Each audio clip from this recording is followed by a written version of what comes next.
Greetings from the Math Achievers, going hard in math repeatedly. Today, we will be taking you on a journey through our world of surveys and samples, simple and random, and so much more.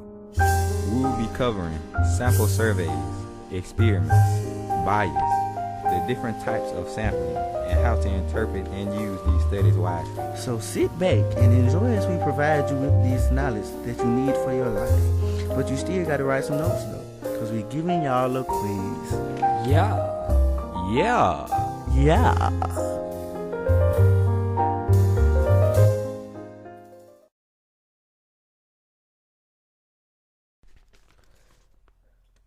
Hello class, I am Ryan McAllister, a proud member of the Math Achievers, going hard repeatedly in math.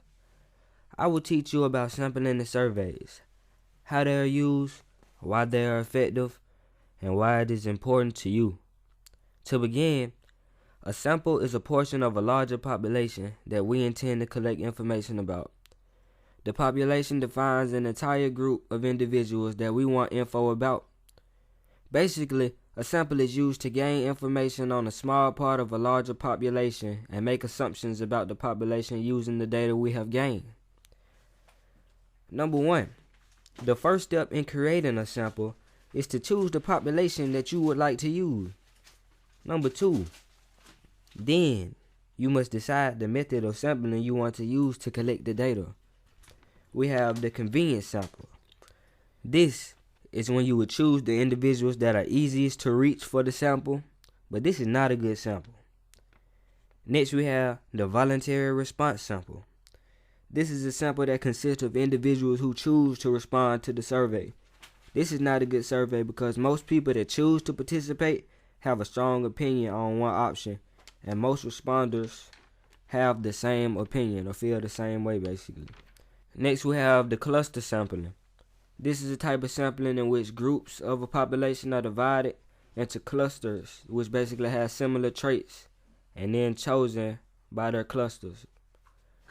Then we have stratified random sampling. This is when groups of a sample are chosen randomly, with individuals with different traits in the same groups. Then several groups are randomly chosen. Next we have the great SRS, simple random sample. This is when a sample is chosen completely randomly from the entire population. This is the best sample that usually results in the least bias. Bias is when the setup of a sample favors a certain outcome.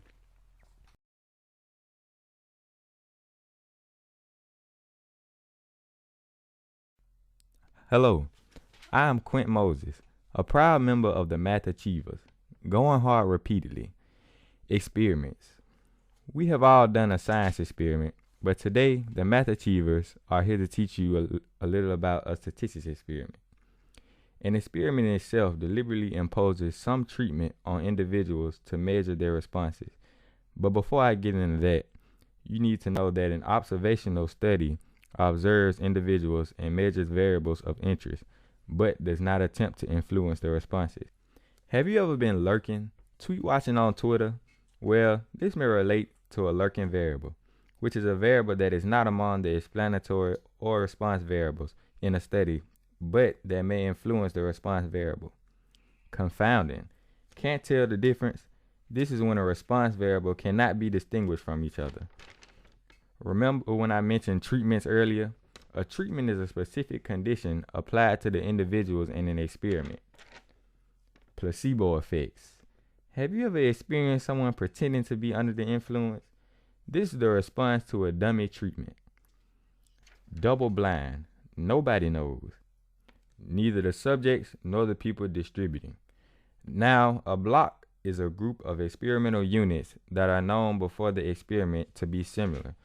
This can make a randomized block design, which is the random assignments of experimental units to treatments within blocks. This concludes Quint Moses' lesson on experiments. Math Achievers, going hard repeatedly, signing out.